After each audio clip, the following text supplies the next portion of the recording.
Okay, hello everyone, welcome to NEET UG in 10 brought to you by Unacademy, जो कि India का largest online learning platform है। यहाँ आपको क्या मिलेगा? Daily live classes from the best educators in the country, live test and quizzes, structured courses and unlimited access 24/7। हमारे जितने भी वीडियो लेक्चर्स हैं तो आप किसी भी टाइम अपनी फिजिबिलिटी के हिसाब से हमारे लेक्चर्स, हमारे स्टडी मटेरियल्स देख सकते हैं। लेकिन उसके लिए आपको अनअकैडमी लर्निंग ऐप डाउनलोड करना होगा गूगल प्ले स्टोर पे जाके या फिर iOS ऐप स्टोर पे जाके, एंड देन आपको लेना होगा हमारा नीट यूजी का पेड प्लस सब्सक्रिप्शन, जिसके कई ऑप्शंस अवेलेबल हैं 1, 3, 6, 12, 24। सिंस नीट यूजी का सिलेबस काफ़ी वास्ट है, थोड़ा टाइम टेकिंग ज़रूर होता है, इसलिए 1 साल या 2 साल का पैकेज सबसे ज़्यादा पॉपुलर एंड मोस्ट रिकमेंडेड है।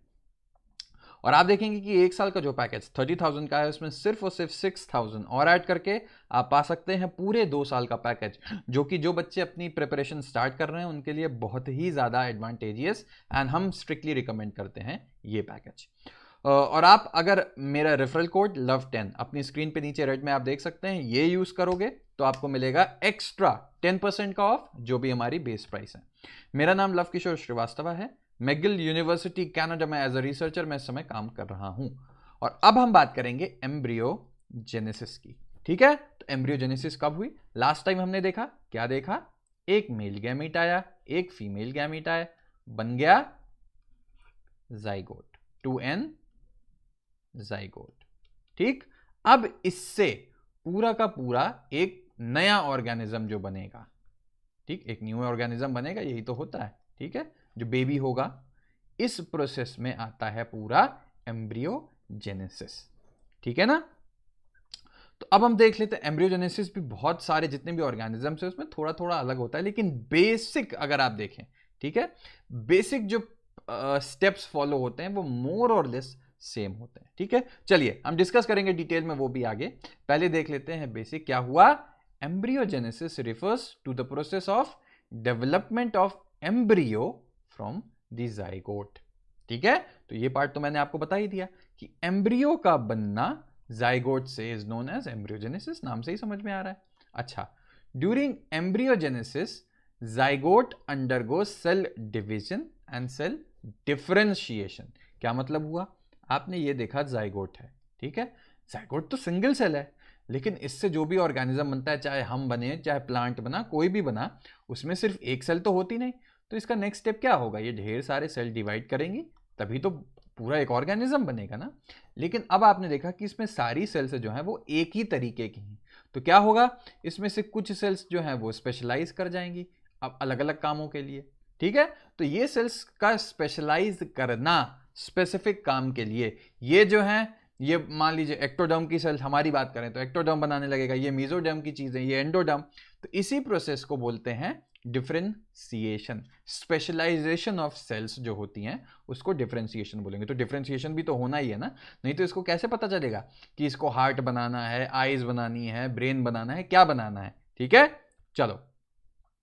While cell divisions increase the number of cells in developing embryo, cell differentiation helps groups of cells to undergo certain modifications to form specialized tissues and organs to form an organism.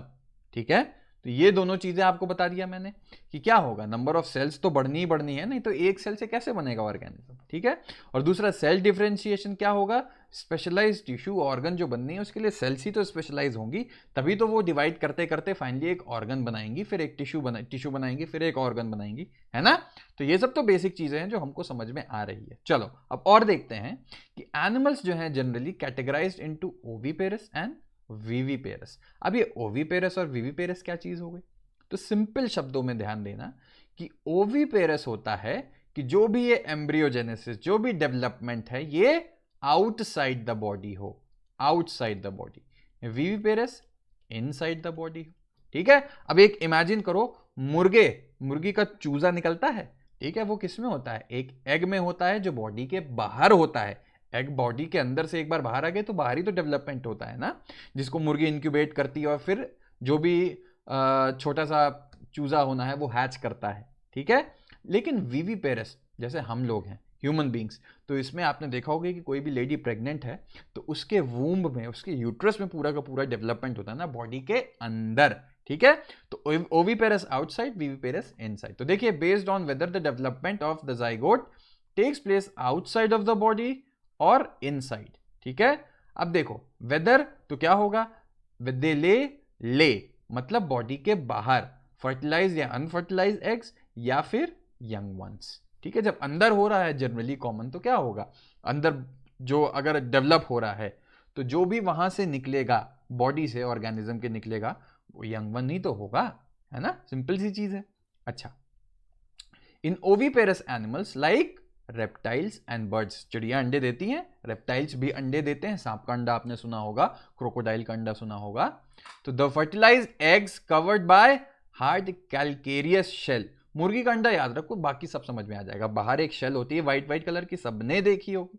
तो क्या होता है, they are laid in safe place in the environment, safe जगह जिससे बाहर कोई चोट ना पहुंचा सके उसको, कोई और लेके भाग ना जाए, खा ना जाए, ठीक है। After a period of incubation क्या होगा, young ones hatch out. Incubation का क्या मतलब हुआ, प्रॉपर टेम्परेचर चाहिए उनको, प्रॉपर मॉइस्चर चाहिए, है ना। तो इसके लिए आप देखो तो मुर्गी अंडे को हिंदी में जिसको कहते हैं अंडा सेना, ठीक है। तो मुर्गी उसी पे बैठती है जिससे एक प्रॉपर टेम्परेचर, जितनी हीट चाहिए, जितना टेम्परेचर चाहिए वो सब मेंटेन हो सके। अब दूसरे साइड में देखिए विविपेरस एनिमल्स क्या होता है, majority of mammals including human beings, the zygote develops into a young one inside the body of the female organism, ठीक है ना। इसीलिए ह्यूमंस में बच्चा पैदा होता है, अंडा नहीं बाहर निकलता, है ना। तो ये ध्यान रखना, विविपेरस और ओविपेरस। अच्छा, मैमल्स की जब बात हो रही है तो जनरली आपने देखा कि बच्चे ही निकल रहे हैं बॉडी से ऑर्गेनिज्म के डेवलपमेंट के बाद, एम्ब्रियोजेनेसिस के बाद। डकबिल प्लेटिपस एक एग्जाम्पल है, याद रखना, जो कि है तो मैमल लेकिन ओविपेरस है, एग लेइंग मैमल, ठीक है। तो ये एग्जाम्पल याद रखना।